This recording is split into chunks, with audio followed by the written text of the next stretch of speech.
So who's here Positive today? Ed is here today, man. I was going to ask you how you feel, because I've just listened. Are you using reverse Absolutely psychology not. on me? Absolutely not. I call it out when you're grumpy. When you're grumpy, Ed, I call that out. And when you're stinking, you got a smile on your face. I don't know, but it's consternation. I wouldn't say grumpy. It's consternation? I love you and your vocabulary. I'm tortured, man. What do you want?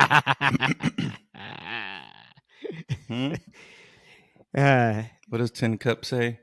Greatness courts failure? Something like that. Huh.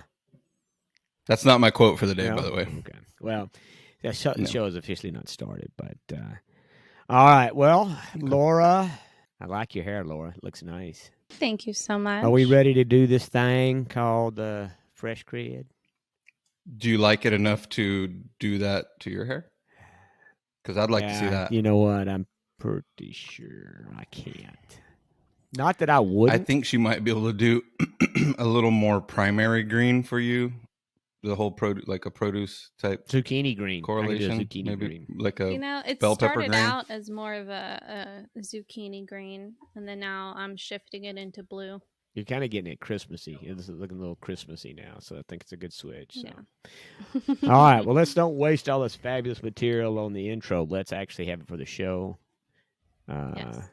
So, Ed, Laura, 3, 2, 1. Let's start the show.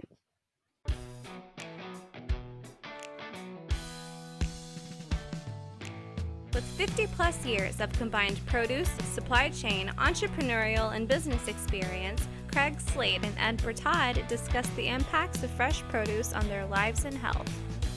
This podcast is a casual conversation between two friends just trying to get better. This is the Fresh CrEd. Well, good Sunday morning to you, Mr. Ed Bertaud. How are you, my good friend? Ditto. Thank you. And how are you? I'm great, man. You look great. I feel great. Well, hey, baby. That is so. Had some time off, and I was thinking about that yesterday, actually. You look forward so much to, a vacation or some special event, and you think about it like for a long time. For me, for a year, you think it'll never come, and then you're in the middle of it, and then it's over, and then you're back to, your day-to-day life, which this year I was very aware to enjoy as much as possible, whether it was the 1,400 miles each way by myself or, a late day hunt, that kind of stuff. I really enjoyed it. I made sure to enjoy it as much as possible because I knew that before I blinked my eyes, I'd be back. And although I was happy to be back and it felt good to be back in working, and especially with a lot of projects and things to do, I'm enjoying that too. So just enjoying everything. What do you think of that? Is that positive enough for you? I mean, I may have to stop the show right here. I don't think I've ever heard that positive of an Ed, ever. I've known you a while. I was rocking before this. I was just thinking, I was rocking some Pit Bull before we started the show. I don't know about you, but I feel good. But I think I was going to actually say that, but I think it should be the other way around. You should be the one singing the Pit Bull. I don't know about you, but I feel good because, by God, you feel good, don't you? You feel good. I don't listen to Pit Bull much, but he's a pretty positive guy. It seems like he's built a brand around positivity. He has, and great music to you want some hype music. When you need to get hyped up, like you're going in to make a big prez on one of your RPCs or something, you should jam some freaking Pit Bull before you go in. Bang your head on the wall. You should do that. I'm more of a George Strait, which that doesn't seem like that's going to hype you up. Linkin Park. Oh, Yeah, now. Hey, you know Mason used to be a screamer. Or Metallica. Yeah, so Mason used to be in a screamo band. Oh, really? But Yeah, he played drums and guitar. Well, in different bands, yeah, but he wasn't the one screaming, but he wishes. I kind of think I could have done that music. I should have went to the. I didn't know he played drums. Oh my God! Yeah, I play drums. I mean, I don't play actively anymore, but I started when I was about 10 years old. My dad's a pretty accomplished guitarist, and he wanted me to accompany him, so he taught me how to play the drums, and I played in a couple bands, and some through adulthood. I mean, it's one of those things that I wouldn't say I'm to the level I would love to be. Obviously, proficiency wise, but when you play music, everything you listen to, you're playing along in your head. So it's like you're playing. I mean, all that's left is for your body to actually manifest it to the instrument. But yeah, so I feel like I'm playing music all the time. that's awesome. All right. It's so cool that you drum. I want to get Violet started early on all kinds of instruments. I think it's good for their little brains. I got an idea. Are we going to bring some instruments? We should have the Fresh CrEd band. Mason could play the guitar. You could play the drums. Or guitar. Yeah, he could just play Those of one you that guitar. speak That's English. true. Not the play. What he's very ambidextrous, so he could do. Or he can do piano too. But See, that's what I wish I would have learned to play. That piano, like my dad plays the guitar, bass, piano, saxophone, drums. jeez. And I wish I would have learned to play the piano. And you know what? It's one of those things kind of along the lines of our whole learning and not having any regrets. I can still do. That's on my bucket list. Learn to play the piano's on my bucket list.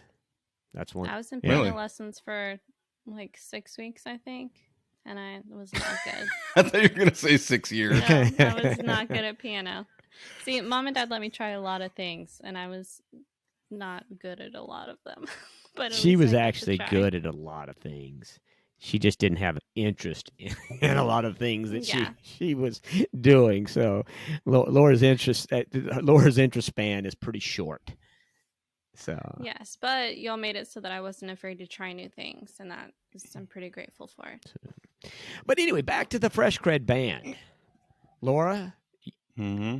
me and you could sing, Yeah, sure. you know, and especially if we do that screaming stuff. Then Yeah, I could learn how to scream.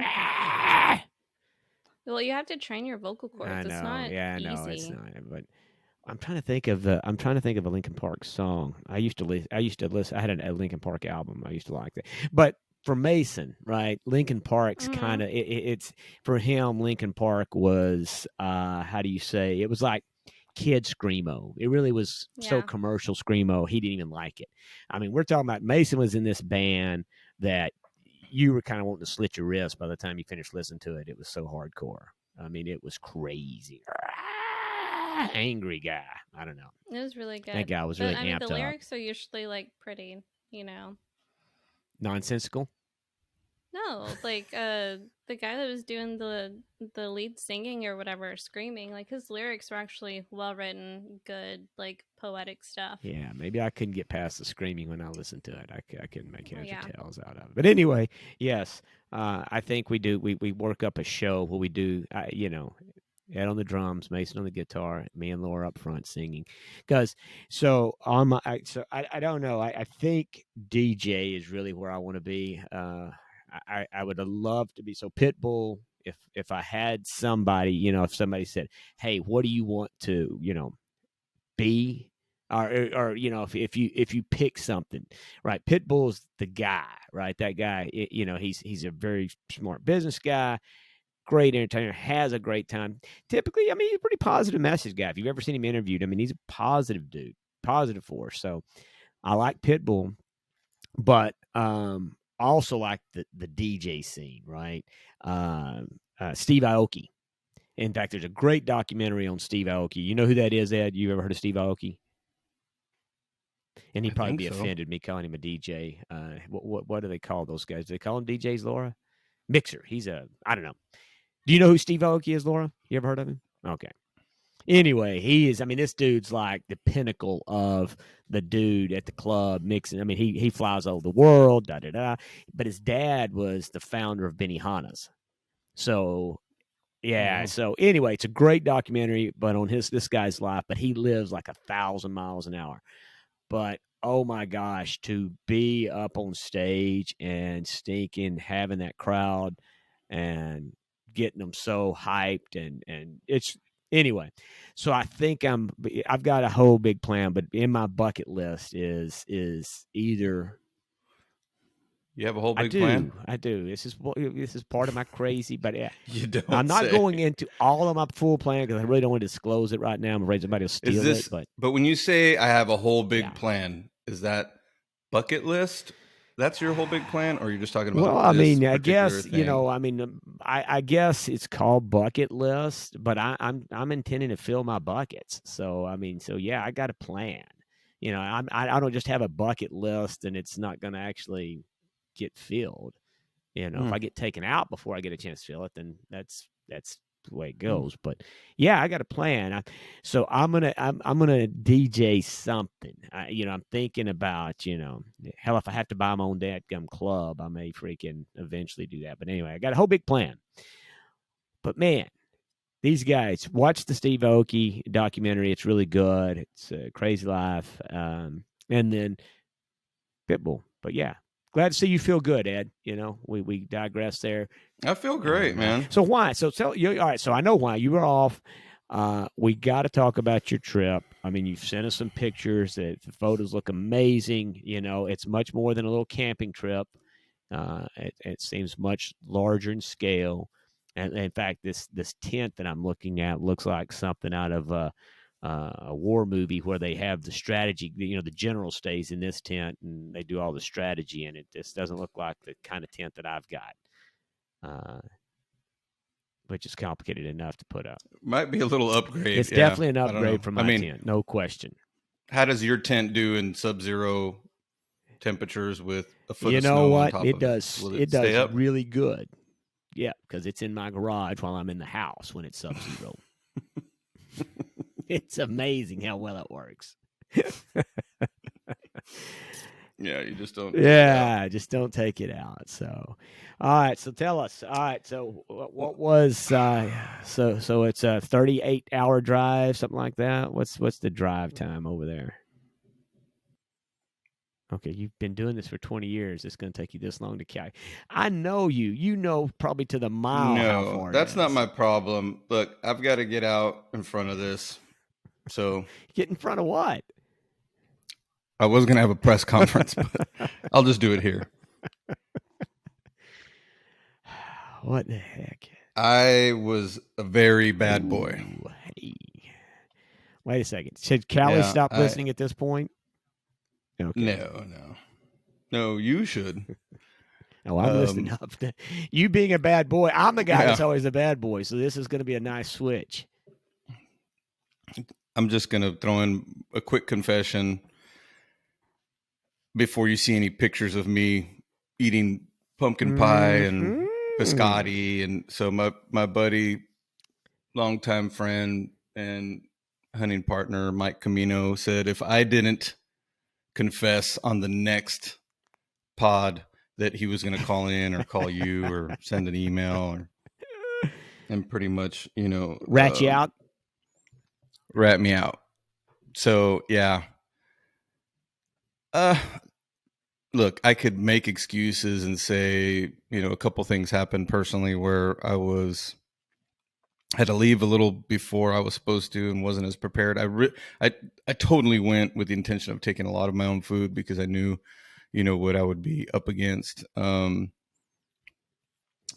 I wound up partaking in quite a bit of carbs and desserts and stuff like that. So, I felt a little guilty about it for sure. Well, you should. You get on this podcast every week. You get on, thanks. You Don't get let on me this off the hook. podcast every week, telling everybody what they should be doing, and then you go off and you do something completely opposite. So yeah, you should be held accountable for that. I think that's Mike's right. Wow, that's not what I was expecting. Oh, it's absolutely what you were expecting.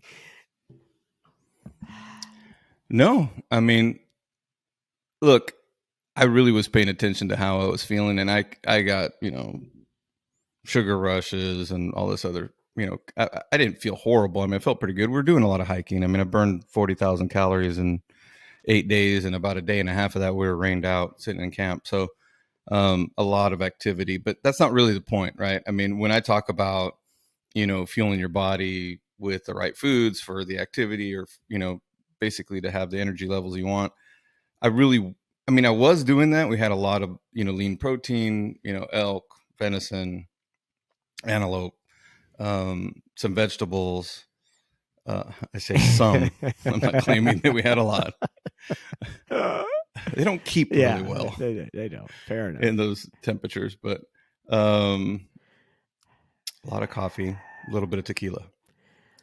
So that combo didn't work bad for me, but I think I was feeling pretty good coming in, and my energy levels were good. I felt like at the end of every day I could keep going, and I would say I had described this trip to people in the past, whereas at the end of the day I would kind of have to convince myself, or felt like just packing it up. If I had an unsuccessful day, just on the way back to camp, you kind of feel like packing it up and going home. And it would take getting by the fire and getting warmed up and maybe getting some good food in you to kind of change your perspective. These last couple years, since I've been really focusing on my diet, I hadn't felt like that. I mean, I might be a little tired, but I come back and after a long day in the dark typically, and it's pretty chilly. And I feel my outlook and perspective is completely different. It's one of gratitude for even being able to still do the things that I'm able to do physically. Yeah, we pushed ourselves pretty good. I was just going to say, so I'm just joshing you. No, you should be able to get out. I mean, this lifestyle has to be something you can sustain, right? This is not a religion, right? I mean, this is real. It's really about your, like you said, it's feeling good. You're gonna get out. You're gonna, like I say, it's not sustainable if you completely hold yourself in this. Like I say, like you say, you talk about a confession. It's not a religion. You go out and you have some tequila. You go out and have some pumpkin pie. You go out and enjoy yourself and enjoy the outdoors. Yeah, no, I think it's good for the listeners to hear that. You know what, you can have that time in conjunction with this. You're not living some kind of monk life, if you will, where you have to abstain from everything or you get punished. 15 lashes for Ed Bertaud for eating pumpkin pie. No, I think it's great that you did that. It's great that you felt good. But it is curious, when you come back, and you know what? I mean, that's really kind of the curious question. You do that, you get away, but and you say, look, I went into this feeling great. Yeah, I had a few things that are outside my normal diet, but I felt good through the whole deal. I appreciated the trip more. How do you come home? When you get back home, I'm back on track? Yeah, I fasted the next day. I fasted 18 hours, 20 hours the second day, 23 hours the third day. So I'm back. I feel like I can. I enjoy the way I'm living now, the way I'm eating now. I mean, I enjoy that. I enjoy the other two. I just know that it's not good for me long term. But I feel like I'm at a point where from a backslide standpoint, I'm strong. And it's kind of like living in Vegas. I lived in Vegas for 6 years. I don't go to Vegas very often, but I can go to Vegas and gamble for 3 days straight, or go for 3 days and not gamble at all. I would say I'm cured, if you will. And so I kind of feel that way with this, that, I knew what I was getting into. I knew what I was doing. That sounds like an addict, right? I knew what I was doing, and I came back, and it's back to normal. And again, that's that's what I struggle with, from a messaging standpoint, right? Because I'm always the offender on this show, right? I mean, I kind of feel like that if there's one of us that doesn't do all the things he should do as regular as he should, I feel like I'm probably more of a violator than you. And I certainly didn't. I don't know about that. I think you're a little harder. I mean, well, maybe not. I mean, we could debate that, but either way, I mean, the thing is for you to really change how you feel. You've got to be willing to know it's a lifestyle you can keep up with, right? That's not a diet. I mean, I don't think you feel like you're on a diet. I mean, I know I don't. I mean, I feel like I'm on a life-changing event. And within that event, you know what? I'm going to go to Vegas like I did, and I'm going to have 3 days of insanity that does not meet anything that I have scored as my healthy. That's why you're letting me off the hook so easily. That's why you're letting me off the hook. So hey, easily. Man, you know what? That sounds really the cat's convenient. away. Oh, don't worry about it, Ed. Away. Don't beat yourself up. Oh, by the way, did I mention I was in Vegas? I can assure you probably lived a heck of a lot healthier lifestyle than I did in my 3 days. Did you burn 40,000 calories in Vegas? Wait a second. I don't want to know. Never mind. You don't want to know. We don't want to know about Vegas. All I can tell you is I didn't gamble. No gambling, which was crazy. You didn't camp out at the sports book? Went to the sports book. Went to Circa, which is an amazing sport book. When you're in Vegas, go. I mean, if you're a sports book guy. So did go there. One problem. If you're either a really serious sports bettor or a huge cheapskate, the sports book is the place for you. You got to go to the old school sports books. Don't go to these new fancy pants ones because you don't get the free drinks. So to hell with that. I don't care how many TV screens. If you're not giving me free drinks, I don't want to be sitting in your sports book. So that's just me. Snacks. Thus, the cheapskate. But yeah, they so Vegas is like, that's what's crazy, man. It's like the days of making it affordable is out the window. Now I found a way to make it somewhat affordable. We spent a fortune, but it could have been double what we spent if we would have not been thrifty. I mean, I did, one thing I did have, which, oh my God, I hadn't had in forever, but it was right around from the hotel. Raw bone marrow? No. This is outside the healthy eating. It was In-N-Out burgers. Oh my God, man! I had not had an In-N-Out burger. At least 5 years since I'd had an In-N-Out burger. Man, that was probably the best thing I ate the whole time I was in Vegas. Was an In-N-Out burger. They're okay. In Vegas, Fat Burger's better. See, I don't know Fat Burger, so I should have. See, you're missing out. Fat Burger, it's a chain. They have several in Vegas, some in California, I think, too. It's next level from... Well, maybe. Yeah. I don't remember which burger it is, but they do one where they put a fried egg on top of the burger. That's pretty good. So I do that.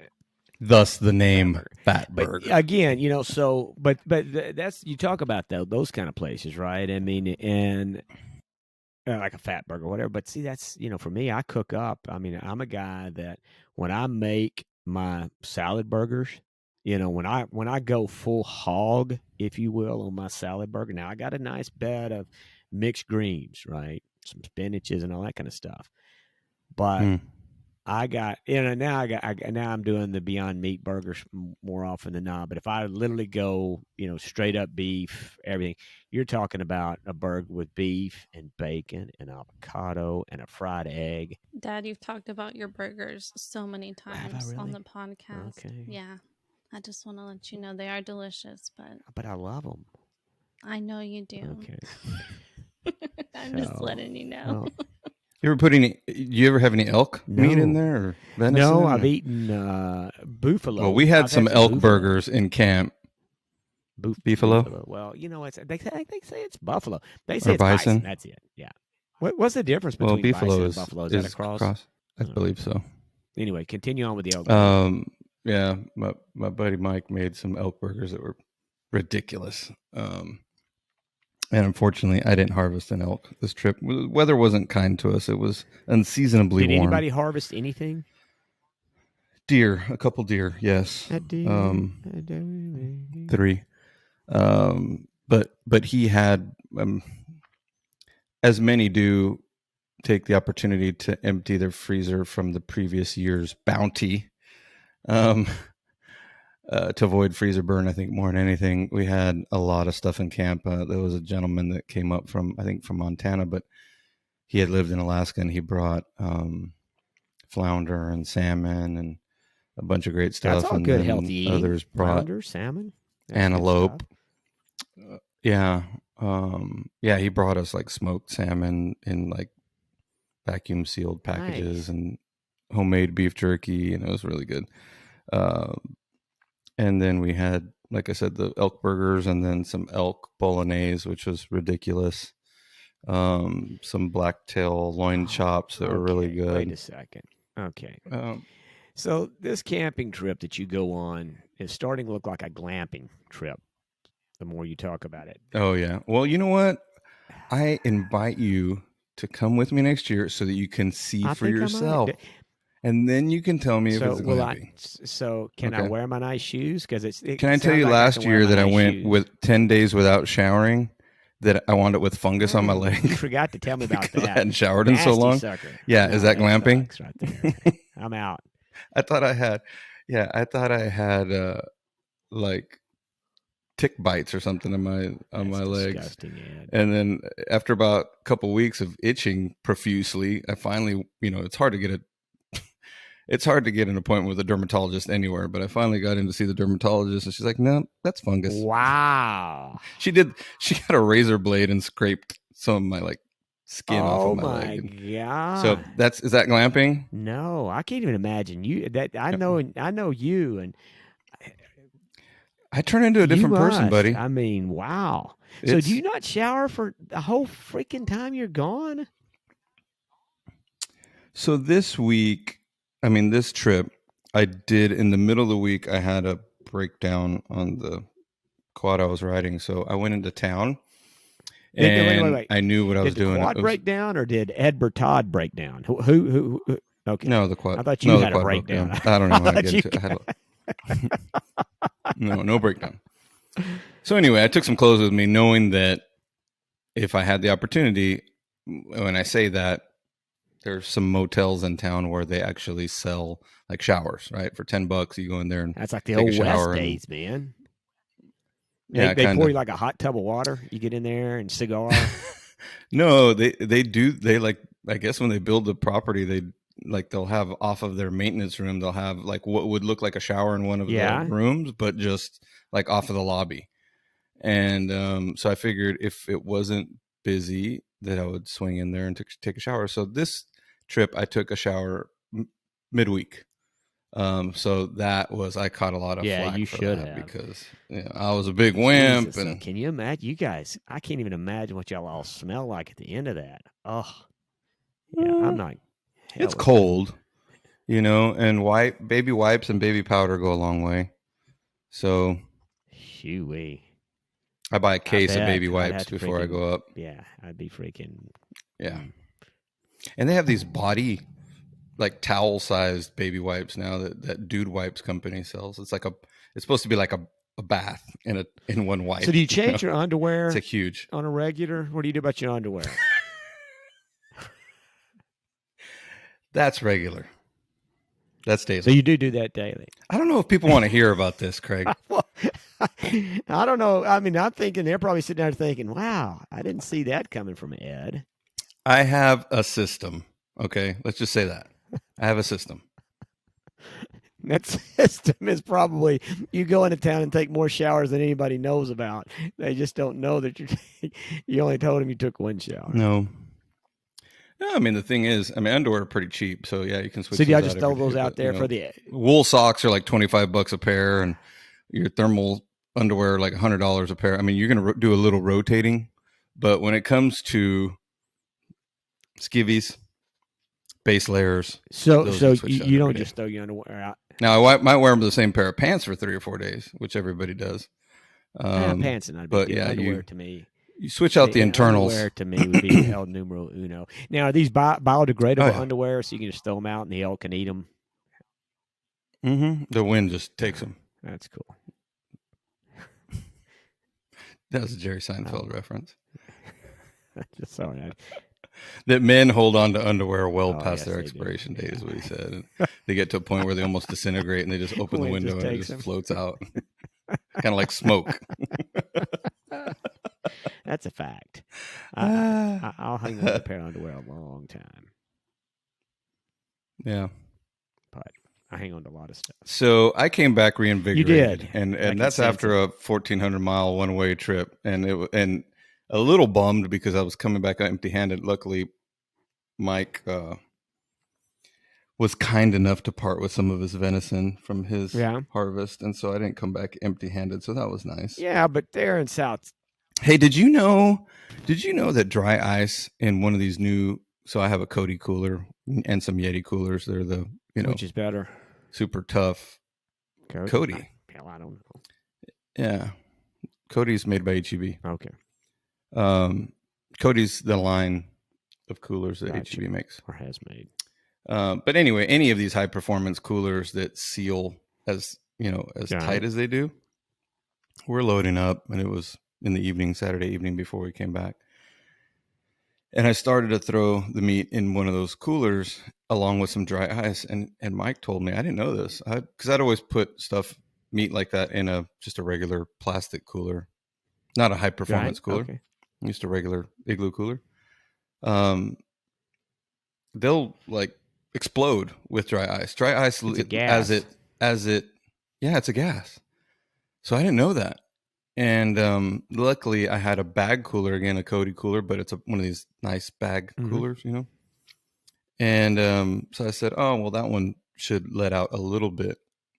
So I loaded it all in there, zipped it shut, and I'm watching it expand and expand and expand and expand.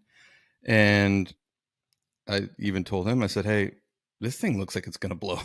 So I cracked the zipper open and the gas came out. Well, you've got a double effect too, because you're going from a high altitude to a lower altitude, so the pressure is a dramatic change as well. But the pressure should be the other way. So you to me, so if you come from high altitude is a much lower pressure, I believe, and it's higher pressure at sea level, I think. So, well, the PSA is when you're dealing with dry ice, don't put it in a completely airtight container. I honestly would not have thought about that. I mean, when you started mentioning it, I knew where you were going with that story, because I did know dry ice was a gas, and obviously when it, as it deteriorates, it turns into a gas, right? So when I got home, so we loaded up. So the season was over on Sunday, but by Saturday afternoon, we figured if we got something, by the time it gets processed and yada yada yada, it was going to be too late. So we broke down camp, went into town, picked up his meat, and then went and stayed at a hotel, and then headed out the next day. So Saturday night, packed up the stuff, dry ice, one piece of dry ice in the bag. Saturday night, left Sunday morning. Sunday night, I slept in Lubbock. And Monday, I drove from Lubbock to McAllen. And Monday night, I got home. The meat was still frozen. Now, the dry ice, there was not a lot left of it. It was about the size of a pork chop, but the rest of everything in there was still frozen. It's pretty amazing. Yeah. So, it says a lot about the performance of the cooler and the dry ice. And yeah, it was it's cool. Good to have you back, all invigorated and ready for a new week, a new pod. The holidays sneaking up on us. It's knocking on the door, Ed. It's knocking on the door. So we're going to be faced with food choices once again. Would you say that my confession was adequate? Yeah. Yeah, you know what? I mean, I think that you got to so here's the thing, as I think you've got to quit looking at it, though, for me, as a confession. whether it's me or you, this is it is every day trying to do better. But again, we're not monks. We've not made a vow of sanctity to this food diet. That's what you say, but let me tell you, there are folks out there that would judge otherwise. And you know, my buddy Mike there was looking at me kind of weird. Just shaking. He was shaking his head as I Wasn't your was buddy Mike the one that brought the good food?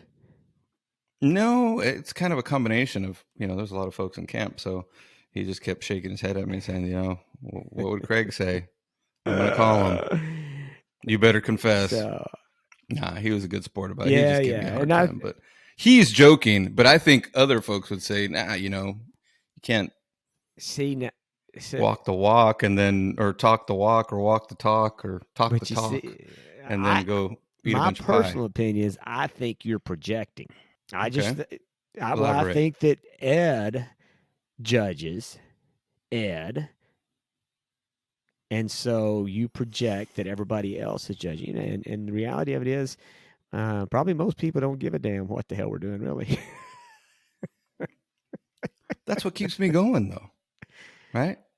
That's the motivation. If that's what works, that's good. But I'm just saying I look at it as probably nobody else. Quote of the day is going to play into that. So we'll revisit it. It is going to play into what we just talked about there? Kind of that whole mindset of, you know, policing yourself and motivating yourself. And so for me, that's, you know, as long as I'm okay with it, that's the deal is, right? And again, that's for anybody that listens or whatever, as long as I recognize what I'm doing is damaging me, it's maybe not going to put me where I need to be, it's within my responsibility. As long as I don't try and push off the choice or push off the responsibility somewhere else, right? Well, you know, that's the way I look at it is like, look, I go to Vegas, I go completely out of my mind and have a great time and do all the things that I know are not good. Those are conscious choices that I'm making, and I realize that I'm going to pay a price for it. And it's the same thing. If I choose to eat well or not eat well, I may not pay the price for it tomorrow or next week or whatever, but over what I want to do long term and how I want to be and where I want to be when I'm 70, I recognize that if I build a portfolio of good habits, good eating, good things, then I've got a better chance statistically of hitting 70 at a lot better space than I want to be. But if I choose to violate that, well, that's on me. I mean, that's mine. So that's all I'm saying is it's like, you know, that's what motivates me is I realize it's all within my control, right? My control is if I choose to do this, don't do that. That's all me, and that's nobody else. And you know, at the end of the day, I'm sorry if people out there think ill of me when I do things that aren't exactly what I know is good, but it's the way it is. I mean, I know it's not good. I just choose that. So, yeah. I feel better. I feel good. You know, so I delved off into, so that was, there's a segue there, and you know how I like a segue. Well, is it the holiday? Because we're not going to talk about that. You know, you just said we're all going to have choices. I get a segue, and I feel like that you want to interrupt my segues. No, I mean, we were on holidays. Maybe I shouldn't segue out of a subject that we're on.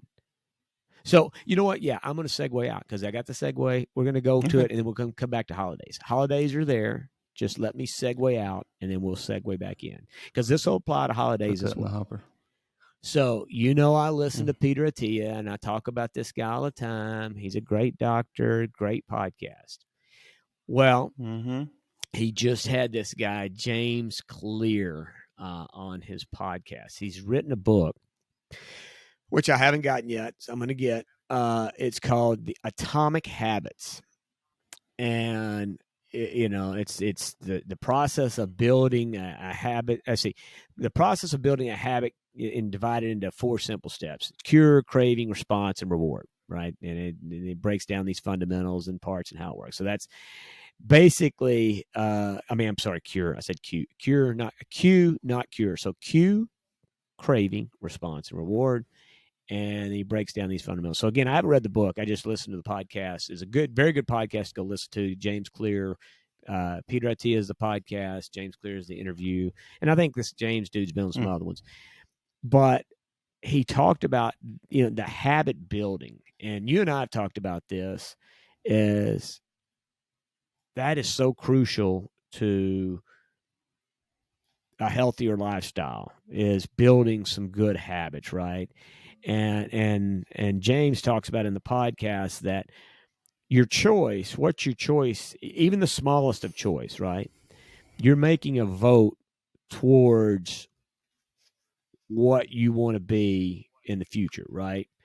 So whether you want to acknowledge it or not, when you make a choice to eat a donut or don't eat a donut, you're making that vote in where you want to be somewhere in the future. That's a vote, right? Mm-hmm. And if you eat that donut, I mean, you're voting. It's like, look, I'm not that concerned. I realize what this does to my body. I know what it's going to be, but you know what? I'm voting that I will take being maybe overweight. I will take being slightly less metabolically healthy, but I'm choosing and I'm voting for this donut because I'm down with the immediate craving. Or if you vote not to do that, then you're making a choice. Or it's exercise, the same thing. If you go exercise, you're making a vote of how you want to be, somewhere down the future. So, but it's a great podcast. Building habits. I mean, this all we talk about on here. I mean, you really need to be. You've got to get in the practice of consciously thinking about the habits that you're building, and you can do it very slow. And that's his whole book, is like, it doesn't have to be monumental things. You don't just wake up one day and say, I'm going to exercise 6 days a week, because that's a lot of times you try and bite that big of a hunk and you never are successful. It's more like, I'm going to do 10 push-ups every other day, something as simple as that. Right. And then and then you start to layer on top of all those things, and it starts to snowball into a good practice or good habit. So anyway, sorry, I saw what had habits, thought it was a great segue. Want to talk about that podcast. Now we can go back to the holiday. Thank you for indulging me, Ed. I appreciate that. We might as well just keep going in that direction. I don't know about going back to we're going back to the holiday. I said we're going back, but nah, I'm not feeling it anymore. Got to go back to the holiday. But anyway, what, you got something on habits? Did you want to, you said let's keep going down that path. Did you have something else for the path? No? No. So meanwhile, back to the holiday and food.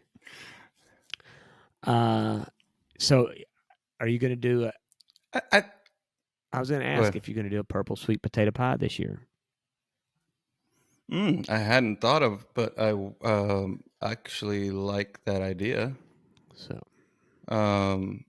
what I was going to say was, you look at traditional, especially Thanksgiving, holiday, and it's more the side dishes and desserts. But what we've done now for probably 5 years or so is we got rid of all of the casseroles and all that stuff. And it's basically the protein, whether it's turkey or ham or whatever, and then all the vegetables we have. My mouth started watering. We still have mashed potatoes, but everything else is roasted vegetables. Asparagus, beets, carrots, everything's roasted vegetables, the protein, and then of course we'll have some mashed potatoes. I can't hold back. I'd rather have mashed potatoes than pie.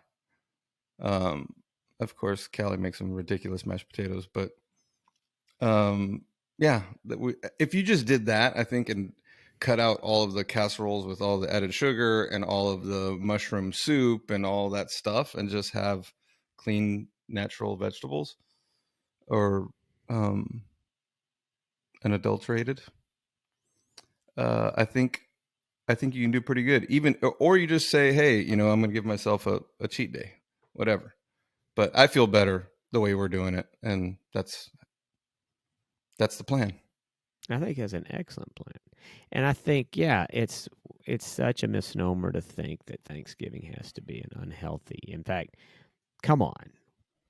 This thing started back when folks were pulling stuff out of the ground and eating it. They weren't eating unhealthy back in the old Pilgrim days.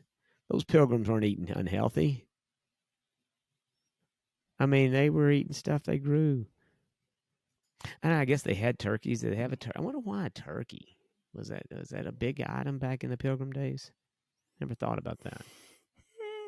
I don't know what the story is, but I'm sure they were wild. I guess there was I'm no sure cowboys and cows sure, and that kind of stuff, so they hadn't come across raising cattle. I'm sure they're a wild turkey, and it's a large bird and can feed more than one person. So Apparently, I don't know. I'll do some Laura's research. already done it. they used to hunt wild turkeys during autumn. Oh, that's right. I forgot about the wild turkey situation. They weren't raising nothing. Yeah. They were harvesting. It was just turkey season, basically. It was freaking turkey season. Duh. Yeah. Oh my God, Laura, thank you. I would have sounded so. You're welcome. That was kind of a dumb question on my part. They didn't. They harvested. They weren't raising any kind of. There was no commercial turkey industry or nothing like that back in those days. But I don't want to go down that rabbit hole. But I got to do some research on. When you say I got to do. That scares. Well, I want to do some research on the cattle industry. All right. So, because I'm guessing, I think the cow may have come from Mexico. I think no, you're shaking your head. No, Ed, that's not. I would look. I don't know for sure, but I'd venture to guess that the Spanish brought. But cattle. that's what I mean. The Spanish brought the cattle to. Okay, you said Mexico. Mexico and Spain are two different countries. But who do you think freaking? Who do you think? To Mexico and then up. I get it. It was the Spanish that were from Mexico, and then you think about Texas was part of Mexico. Texas, Colorado, New Mexico, all was Mexico at one point. And so, Laura, do you want to know? I do want to know. The first cattle arrived in the Americas in 1525 in Veracruz, Mexico. The cattle were brought by Spaniards to the New World. The first cows to arrive in what is now the United States came in 1624 at Plymouth Colony. So they came to Spain, 1525. Yeah. I mean, they came to Mexico from Spain. Veracruz. 1525, and then they came to the colonies in 1624. So we have two different streams. So, well, we were kind of half right. And half dumb. So that's kind of our MO, I think. I think that's pretty good. Yeah. So Thanksgiving. Now what are you going to be in McAllen, or do you know what are you doing for Thanksgiving? We're just playing it by ear at this point. Probably. I mean, it's sneaking up on us. I haven't put Christmas lights up yet. Well, we actually did some shopping last night, so we've got that knocked out. Oh, we're doing everything online. Well, that's how we usually do it, but you went somewhere like we went to a cave mall. person? It's crazy. Oh my God. Craig Slade at a mall? It's like you might as well. Wow. But you know what? Hey, look. I bet those kiosk guys see you coming from a mile away. Look at this guy. He's all wound up. I'm going to show him this special tennis shoe cleaner I've got here. That's basically $4.09 in a fancy can for $19.99. I'm going to sell it to him. And the guy, you know what? You got to reward a good salesman every now and then. I do have a love for a good salesman. That's for sure. So I did have some amazing, so Starbucks is still freaking shut down because of COVID, which I don't get, but they're opening January 2022. But this little small, I don't know if it's I don't know if it was Turkish or Egyptian or whatever, but they do. They have these desserts in there, and anyway, go in this place. Amazing coffee. Now they had Turkish coffee, they had Arabic coffee, but they put a lot of sugar in. I mean, the Turkish coffee. I don't know if you ever had it. I mean, if you like chewing coffee, it's great. I mean, literally, it's literally grounds in there. You're literally chewing it, but they add sugar to it. It's too sweet for me. I guess you could probably get it without sugar, but anyhow, the guy made me some coffee. It was mostly an Americano, but I was glad Starbucks was closed because it was super good. super good. But yeah, went shopping, knocked some of that out. It was Ed. It was when you get to be my age, right? And you're an empty nester. Things that used to be beatings become a form of entertainment. Yeah. Really? Yeah. So, Laura, do you take offense to any of those statements? what? Not Why would at you all. take offense to No. that? Okay. Well, Mom and Dad used to take us on like right before Christmas, and they would give us, a little amount of money, and then we would split up and get presents for each other. And that was such a special tradition. It was really sweet, and I appreciated it. That was probably Tanya's idea. It was fun, but Dad, I bet it's fun now to watch all the families struggling. Is that part of the entertainment? It is, yeah. It's you do, and that's crazy. You do get out, so yeah. I saw the baby carriage. It's like herding chickens. Carriages coming through. Oh yeah, kids in one store, running up and down. It's like, but you know what? I mean, and this is the thing, and Ed, you've still got a young one. Laura, you've got a super young one.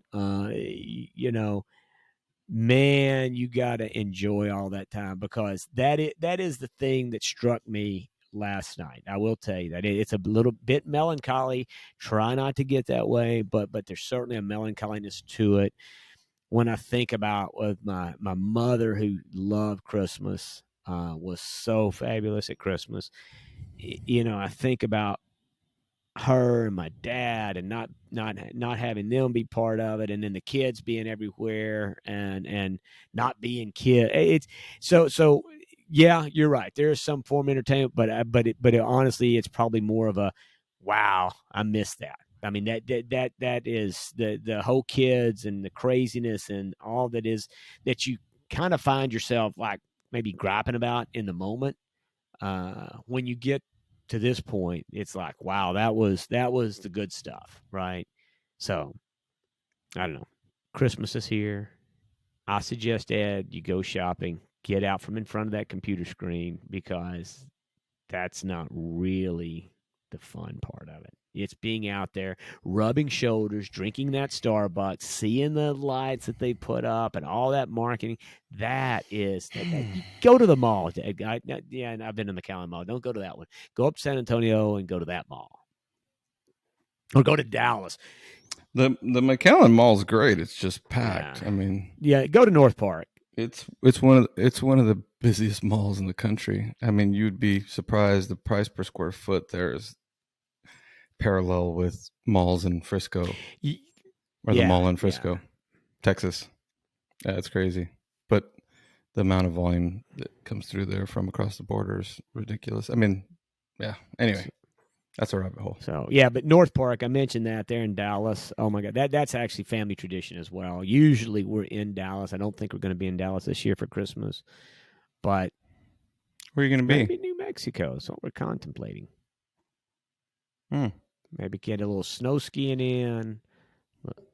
Is that an invitation or? Never mind. Don't offend me. Don't offend you? Okay, I won't offend you. By answering. North Park Mall. For those of you that live in Dallas, that's a great tradition. That's a great place. I mean, you go, they do Christmas right. And yeah, that's always just that Dallas. And then you got the lights. If you get outside of North Park and you go over to University Park and Highland Park, and the Christmas lights. I mean, so for the Slates, that was kind of a pretty traditional deal. Even back when I was a kid, I mean, that's kind of a thing I carry over from when I was a kid. I was a little bit wired as a child, so I didn't sleep good on Christmas Eve. I was like pretty amped up. I know it seems hard to believe I was amped up, but I was. So my parents would take me to see the Christmas lights in hopes that I would fall asleep as we cruised around. It used to. How'd that work out? Pretty good most of the time. I'd say the odds were better that I would actually crash in that moment. But then as I got older, it didn't work so good. So I just was amped up. Couldn't wait. Christmas was like super, I mean, insane. I'd be sick, literally. I'd wake up sick sometimes. I was so amped up on Christmas Day, I'd literally have to go back to it. You're like Ralphie on Christmas Story. You know, Ralphie's he indeed, except he paled in comparison to how amped up I would be. You just can't even imagine. So anyway, it's a different time. It's exhausting just thinking about it. Well, and my mother, it was pretty exhausting for her because she was never really that amped up. She was pretty chill, and to have somebody as amped up as me was a little hard to sometimes handle. But anyhow, looking forward to it. I mean, I'm looking forward to. We're working on plans for the family to get together, maybe there in New Mexico, and maybe do some skiing. So whatever we'll do, we'll do something and enjoy the this time of year because it is a great time, great excuse to bring the family together and eat food and drink some wine, of course. I like that. So, anyhow, but Thanksgiving, it'll be calm this year. There won't be anybody around. Just be me and TNG. It'll just be you. Don't sound just so. be you guys. Ed, is that what y'all usually do Thanksgiving? It's all over the place. I mean, it could be East Texas with Callie's family and her 1,000 cousins, or here just us four, or I'm not sure. I need to check in with my mom, see what she's planning to do. It snuck up on me. Let's suffice to say. So do you smoke a turkey? What do you do? I've never done that, but that's a great idea. I've been shopping for, I mean, there's a lot of options for smokers, but been trying to come to grips with purchasing something. And that might be the idea that sets me over the edge. Well, I think I told you I've got a Traeger. I get the convenience, but it kind of takes some of the fun out of tending to it and the wood and all that stuff. Like that's the fun and that's part. I was going to say that's probably. I didn't say I would recommend it for you. I was just going to tell you I do have it. They are outstanding. I mean, I went from a $35 little barrel with a red top, which is a pain to do, and that's how I did all my. In fact, quite often for Thanksgiving we don't even have turkey. We have smoked brisket. I mean, I've been smoking brisket for years. Mother's Day, that was what we always did. Smoke. Basically, holidays, my job was to smoke a brisket. That's kind of what became more or less overall family tradition. But I used to work off of a $35 grill literally for years, and what a pain it was to mess with that and make it. And it's really hard to make it turn out correctly as well. Did you finish it off in the oven? Quite often I would. Quite often I would just finish in the oven just because. So it was so hard to, like I say, to make it work 100% on that dude. Now, as you can imagine, Traegers are quite a bit more expensive than that. But I can tell you from a guy that maybe I didn't enjoy the process quite as much as somebody like yourself, because I know you're kind of a process guy. I really love the Traeger, dude. Oh, my God. Talk about set it and forget it. Oh, my goodness. You know, I mean, I've got a formula down that in fact, I go now. I got Costco. I think, well, we've talked about this, but I do the tri-tip, which is, it's not a brisket, but I know you're familiar with tri-tip. And, but I get a couple of tri-tips that they've already got seasoned up. And then I get a rack of these huge racks of ribs that they've got already seasoned up. So I literally had this formula where I just come home, turn on the Traeger, open up the packages, throw those dudes on. And then, you know, the appropriate amount of hours, I have amazing food. Yeah. I mean, it sounds super convenient. And so you control it with the app and all that stuff? Mine is an earlier version, so I don't have the app version. I don't even know why you would need that. I mean, literally, you turn it on to smoke, and you figure out how many hours for, once you kind of understand the machine and you figure out how many hours it needs to be on there, and that's it. As long as it's got pellets in it, it's cranking away. You know what I'm saying? I don't even know what the app would do for you.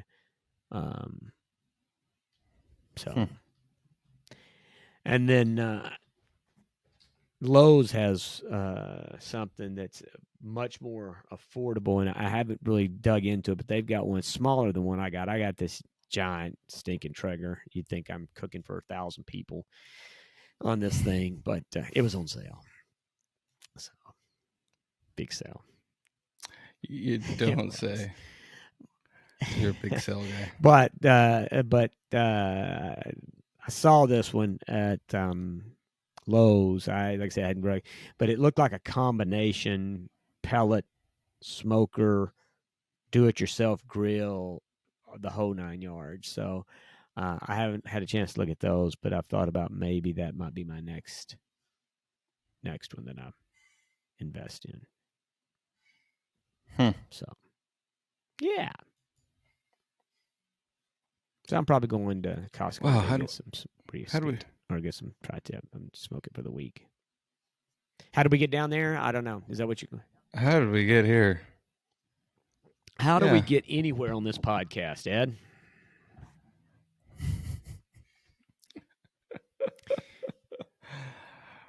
Well, Thanksgiving, we've got plans. It'll be great.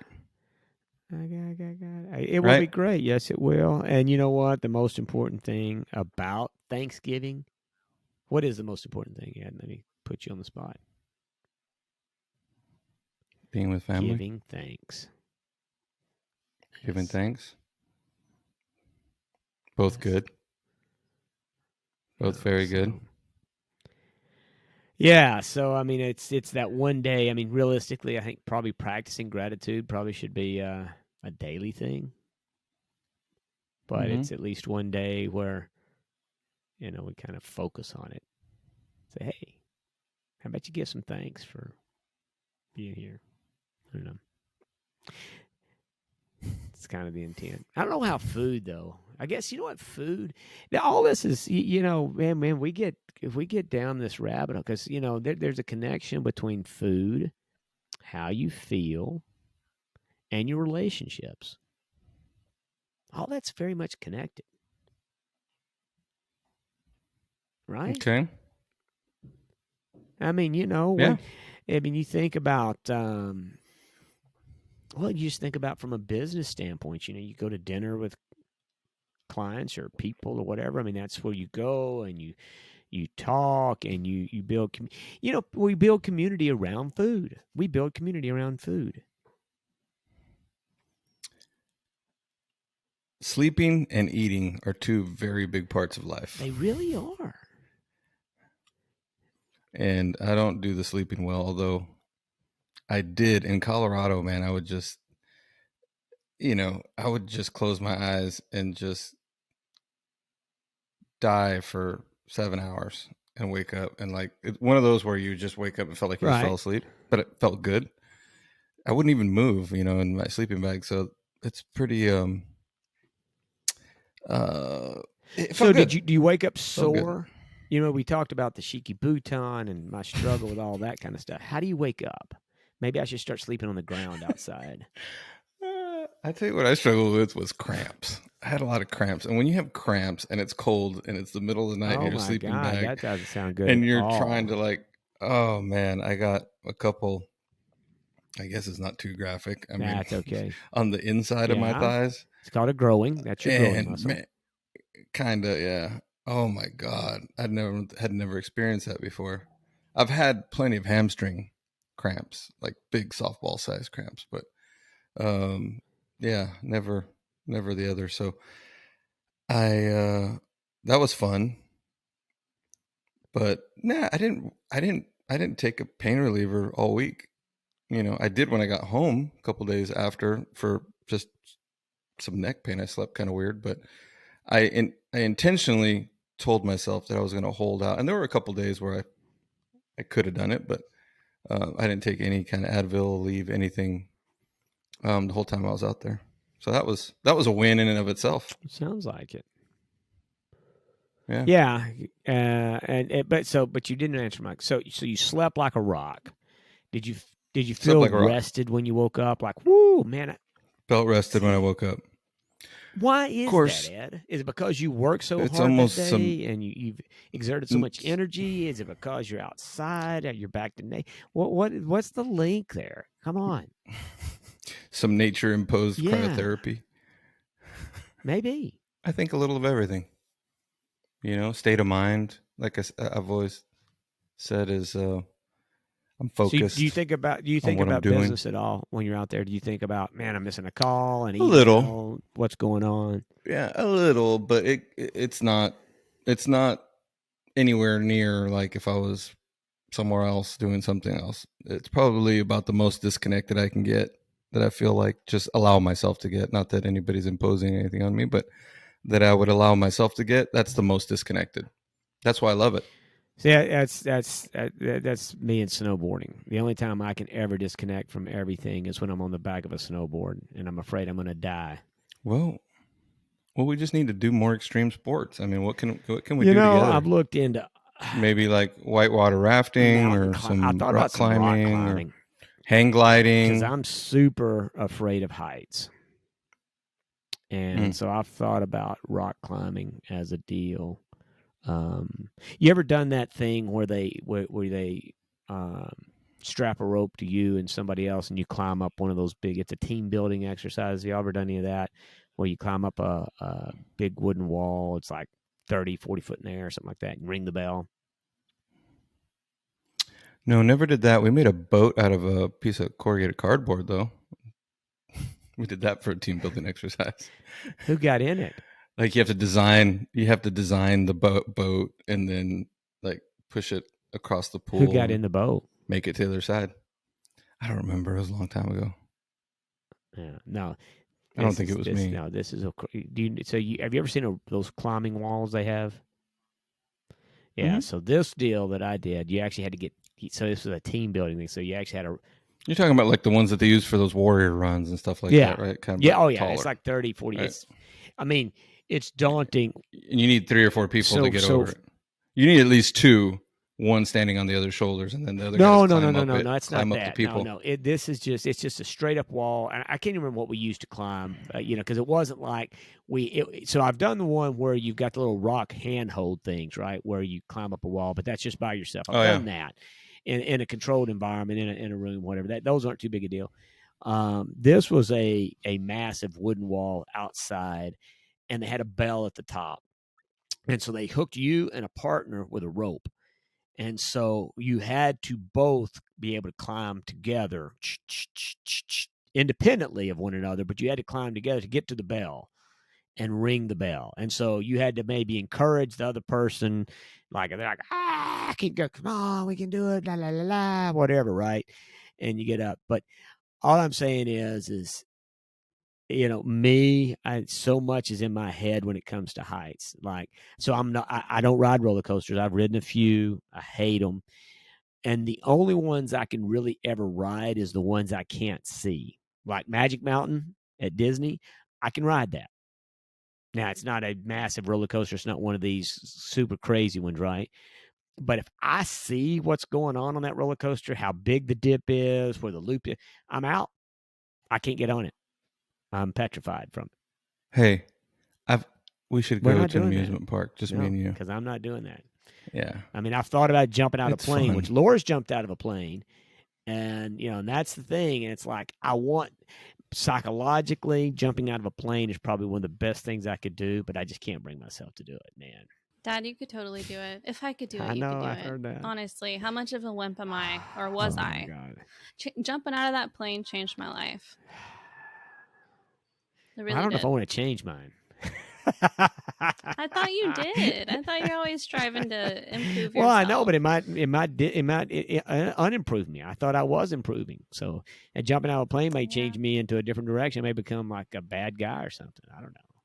I don't think so. So afraid of heights, man. Well, that's a you could phobia. do indoor rock climbing because you're tethered to someone who's standing on the ground.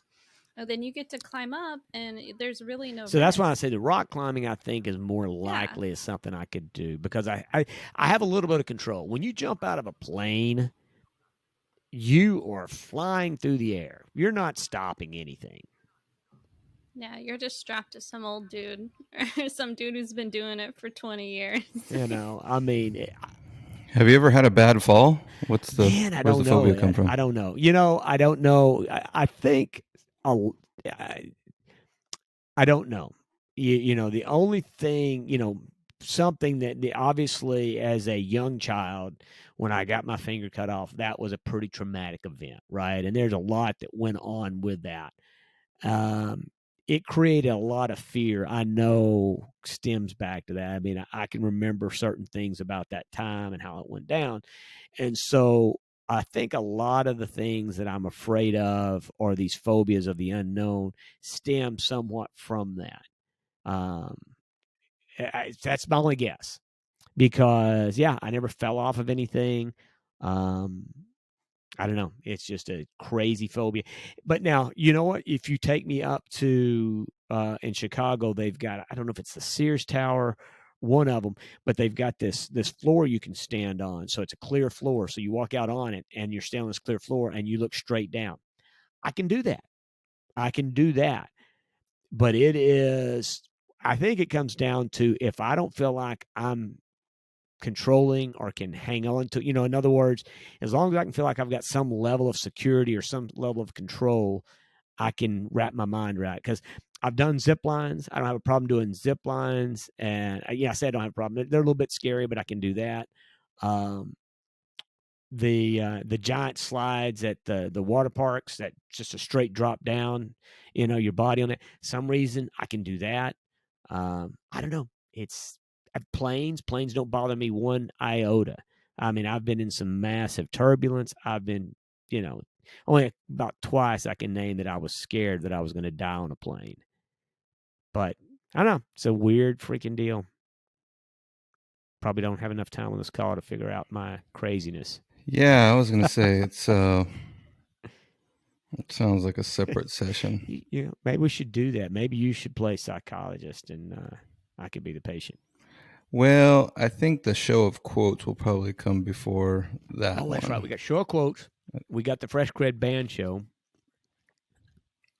And then Ed does psychology on Craig show. Laura, are you writing these notes down? You don't look like you're writing anything down over there. You're Instagramming or something. I don't know. What are you doing? I'm writing everything down. Very good. Thank you. She's writing notes.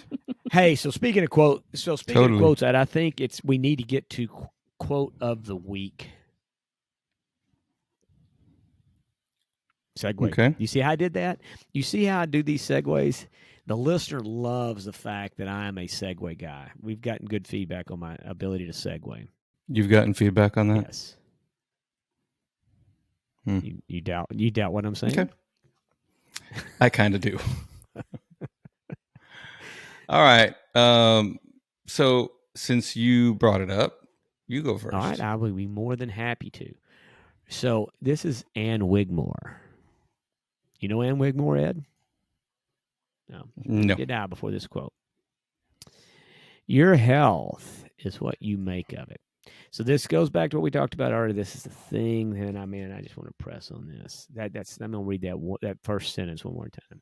Your health is what you make of it. Nobody else. Your health is what you make of it. Everything you do, Ed, and think either adds to the vitality, energy, and spirit you possess, or it does the opposite, which is takes away from it. Everything you do and think either adds to the vitality, energy, and spirit you possess, or takes away from it. Ann Wigmore. Responsibility. You, me, Laura, people listening, we're responsible. And that's the thing. You get your head around that.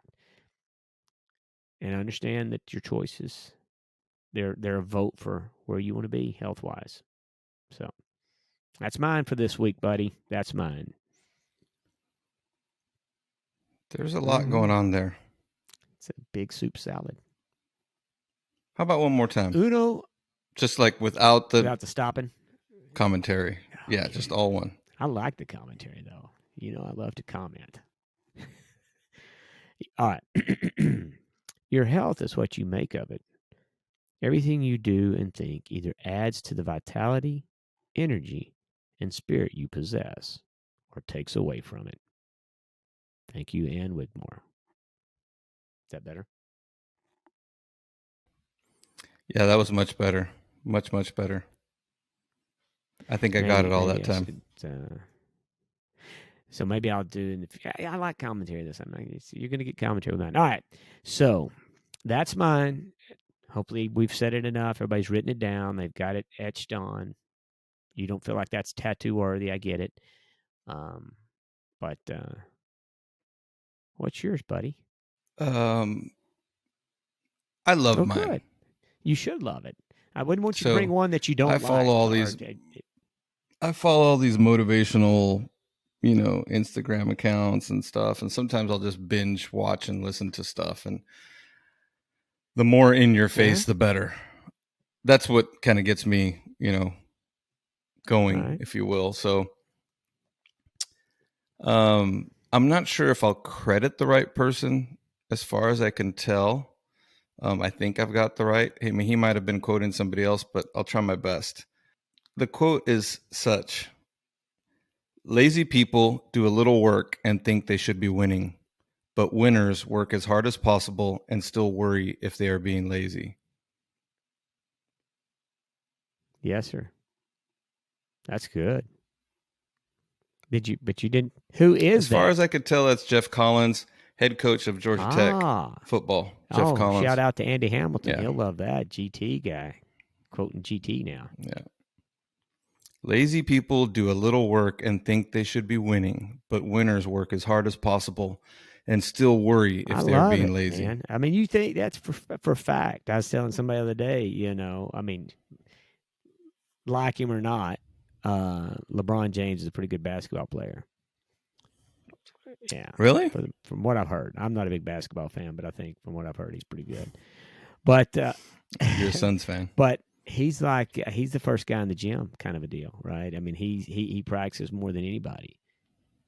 And that's so true. So many people you down the list, those are the guys that are the true winners. They're the guys that are continuing pushing themselves. I like it, Ed. Yep. I like for that. sure. Now, who's the guy that you're attributing it to from Georgia Tech? Jeff Collins, head coach. Yeah. So, well, nice. So, all right. So we've got our quotes. We've talked about Thanksgiving, about what we're going to be eating. And so we can, revisit that after Thanksgiving. But what you been eating, Ed, besides venison, besides... What else did you have? Smoked salmon. You had a list of things. You had what you been eating besides all those wonderfous things? Anything? That wasn't enough. It's kind of enough. I mean, if that's all you want to include. I don't know if you had something new this week. Well, I've got something new. It's not exactly food, I guess, but it's not exactly food, but we're eating it. Well, eating, drinking. Okay, I like that. So I'm just back to basics, man. I told you, I confessed already. I'm not going to rehash that. I'm back to basics: salads, veggies, veggie bowls, all that stuff. Yeah. Bacteria. Showering regularly. You don't use those baby wipes when you're at home, do you? Callie makes you put those away. Sometimes, just for old time's sake. That baby wipe towel. I'm thinking about that. But what I'm really excited about today, that baby wipe towel. I'm going to go look that up and see if I can get me one of those bad boys. Yeah, I'll send you one. Be sure to send it with that coffee and everything else you promised me that I haven't gotten yet. Well, you're not getting one of these, but a 5-pound bag. Oh my God! Look at the size of that bad boy. That's bigger than your damn head, Ed. Look at that. Yeah. So, they had to call a manager to sell this to me because apparently they weren't supposed to, but somebody had already committed. So we've been going through it pretty fast here at Casa Why in the Bertaud. hell would they not sell a person a big bag of coffee? I guess because they need it. I guess they it's like for their operation. You know, they have the retail part and then they have the operation. Yeah, the 5-pound bag apparently is what they feed the machines in the back for, like, to sell. Wow, to folks. that is a cup a at a time. huge bag of coffee, big boy. Super excited, yeah. We've So I'm is real Callie, is the rest of the Bertaud household Black Rifle, or do you just freaking impose your will upon them? I'm not trying to sell anybody else. It's Bryce and me. He's drinking it cold, and most of the time, you know, like a whole pot. He puts in a thermos. So that's why we're going through it so fast. And those little bags, the little 12-ounce bags, that's just not cutting it. So I had to up our game. And there's some significant savings. Yeah, that's important. I'm all about that. Mm-hmm. Do they have a mail order thing? Can I go online and order stuff? They do, but I'm not sure that with, like, I need to get a better gauge on what my consumption is, what would keep me in coffee for that period of time. I mean, is this stuff really dramatically different from other coffee? I don't know, man. Honestly, I like it. I like the brand. I like the coffee. It's strong. It just does it for me all the way around. So why not? All right. Well, I got to get me a bag of it because you have really done a good job of promoting it. I will. You know, I'm gonna do like Oprah. I'm gonna do a basket of all my favorite things. I've been saying that, but maybe this year we I'll do have have Christmas the time coming up, so you got that excuse. And a little over a month to do it. So yeah, you had some kind of drink we talked about like 6 years ago. Remember that little shooter drinks that you drink? Olive oil. Olive oil, that's right. You had olive oil, ginger shots. That's what I'm talking about. Ginger shots. So many things. I won't even buy groceries if you ever actually send me all the samples you're talking about, which I'm all for that. I've not promised to send you anything, so don't look for me to be doing anything. What else you got? What'd you eat? Or did you want more from me? All right, let me say one more thing. And I've mentioned these before, but can I tell you, and I know you despise sugar, but in any form. Doesn't mean I don't have but some. Coming back off, I did have quite a bit of cravings when I came back after, you know, withholding from pie and everything else after my vacation. But dates, I'm back on the date train when I need something like really sweet. So I like dates. Yeah. It curbs the, you know, and it's relatively healthy. Or prunes, but one can only eat so many prunes. Well, see, that's the beauty with both dates and prunes, right? You're not going to be gorging yourself on either one of those things.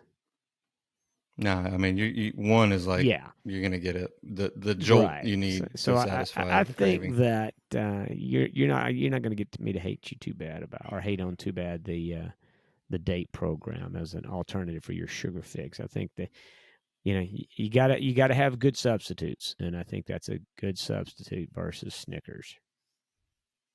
So here you go. See, you feel good. I see how you smile when I give you the go green light. You're like, oh yeah, I got a green light. I can see that you all light up. That's nice. Yeah, it does nothing. It does. I can see it in your spirit. No, I'm thinking of other things. Believe me. Wine. No sugar in that. No. Whatever. Look at how much sugar's in it. None. All right. Isn't it that your body turns it into sugar? That it metabolizes it as sugar? Isn't that what I mean, honestly. No. So, no. I mean, it is. Or is it the fact that it's a carbohydrate? So I do believe it's a carbohydrate. I can't remember. Calorically, I don't think it's terribly bad on a calorie standpoint either. I mean, it's not like drinking, you know, whiskeys and stuff like that, which do have a higher content of sugar in it. But I had to. Like old fashions? Have you ever had one of those? Never. I had one once. I quit drinking them. They stink. Huh. Yeah. Interesting. Yeah, those are super bad for you. So you should only have those once a day, no more. So what you eating? French sorrel. Horse? Sorrel. with an S. Okay. SORR. Yeah, I mean, sorrel is the, would be referred to the color like chestnut. It's basically the same thing as Is it? chestnut, used in terminology for horses. Yeah, sorrel. Oh, A sorrel horse is a I red got you. horse, like a chestnut Yeah, horse. but a Yeah, sorrel. But no, same it's not sorrel. because French sorrel is greener than green. Okay, what is it? Well, it's a leaf like stuff. it it's a. I mean, we grow it in the backyard. Tanya grows it. Yeah, You do? Tanya does. I don't grow anything, Huh? bud. Is it Yes, it's bitter? kind of Is got it? a. It's a leaf vegetable. It's gotta. If you ate it straight, it's you know Mm-hmm. how lemon has a bite to it, kind of a lemony tart. Mm-hmm. It's a little bit Yeah. like that. It's got a bite to it. It's not like it's not exactly like a mustard green kind of a deal, but it's of that kind of a similar deal. It's probably lighter than a mustard green. If you're familiar with the flavor profile of that, but this is a soup. Tanya made this soup. It's French sorrel, potatoes, um, and then tons of herbs. She put all sorts of herbs. I would say 70% of what she put in there, she grew. Yeah, it's pretty Wow, cool. it's impressive. And now I can't say from an eye, it's green, and then it's like a puree. So for everybody visually, it might be. But I mean, if you're used to eating squash soup or things like that, right? If you're familiar with puree soups, you know what might be good? That might actually be good as a what is the Italian? Was it Caspaccio? Capaccio? Is it what is it, Laura? Shaking your head. Yes. How's it pronounced? Caspaccio. Yeah, it's Cold a cold gazpacho. Yeah, gazpacho. gazpacho, not with a C. Gazpacho. I think gazpacho's Yeah, carpaccio I think raw is meat. a meat Yeah, it's preparation. raw. That's raw meat. So, which is also good too. That's another deal. That's a whole other. Anyway, the soup might actually be good as a gazpacho as well, but super tasty. I gotta believe it's healthy. I feel healthier. I think I see better since we've been eating it. So it's helped my eyesight. So I recommend French sorrel.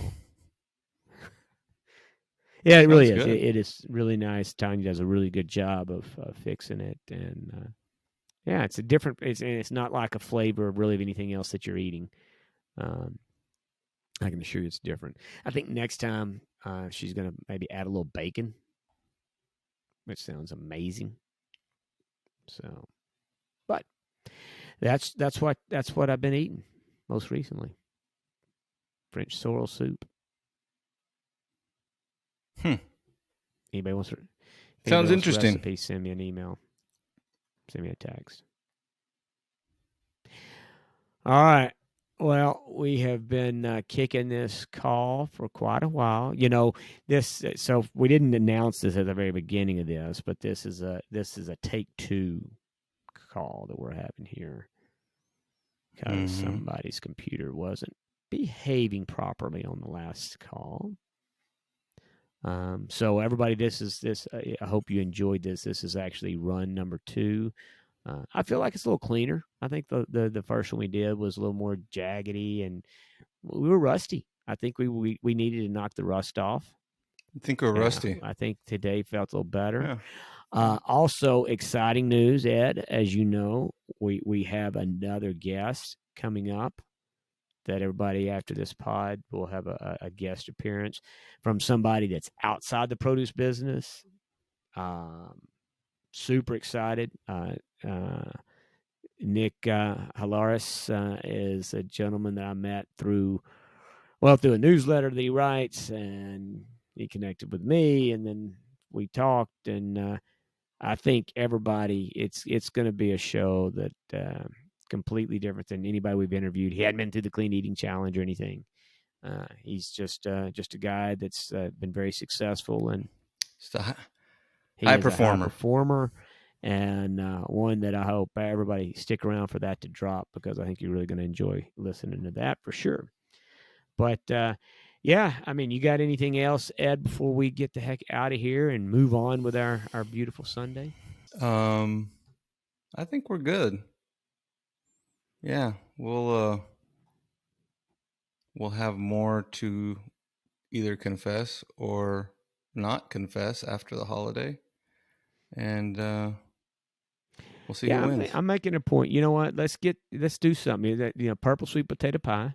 I'm going to do one of those. That's on my list of things to do.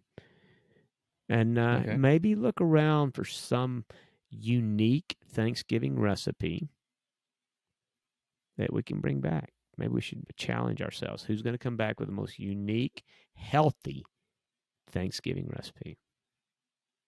The gauntlet's laid down, buddy. Okay. You go out, you cook it out, Laid down. take a picture of it, and then we'll come back with that. So I'm going to go to doing some research and some thinking. Laura, you got anything else there, little lady? Little lady?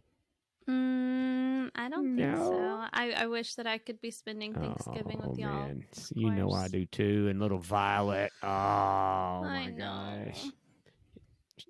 But, Where's Violet? She's next door with my mother-in-law, having a great time watching cartoons. Scooby-Doo? She watches Scooby-Doo? Oh, yeah. We have watched some Scooby-Doo. That was her mother's favorite. I love Oh, Scooby-Doo. my God. I love mystery stuff. It's so good. It's classic. It is super classic. What a show. So, but no, that's it. I don't have anything. Just it's good to be back. I missed it. Yeah. Too. So, well, it is good to be back with the gang. All right, kids. Well, look, have yourself a good one. Mr. Bertaud, can you get us the heck out of here with all of the places they can find us? You know what? If you're so inclined, please do follow us at the Fresh CrEd on Instagram, at CrEd Fresh on Twitter, the Fresh CrEd on YouTube. Follow us, share, post, repost, send us questions or topics for discussions. We'd greatly appreciate it. Going to have some more Fresh CrEd caps here in the near future. We'll be sending out to folks that help us out. Get me a beanie. Get me a beanie. Oh, yeah. I'll get you a beanie. All right, everybody. We appreciate it. Thank you guys for listening. Thanks, Ed and Laura. Appreciate you guys. Have a great week and Thanksgiving, and we are out of here. Take care. We'll see y'all. All right, bye. See y'all.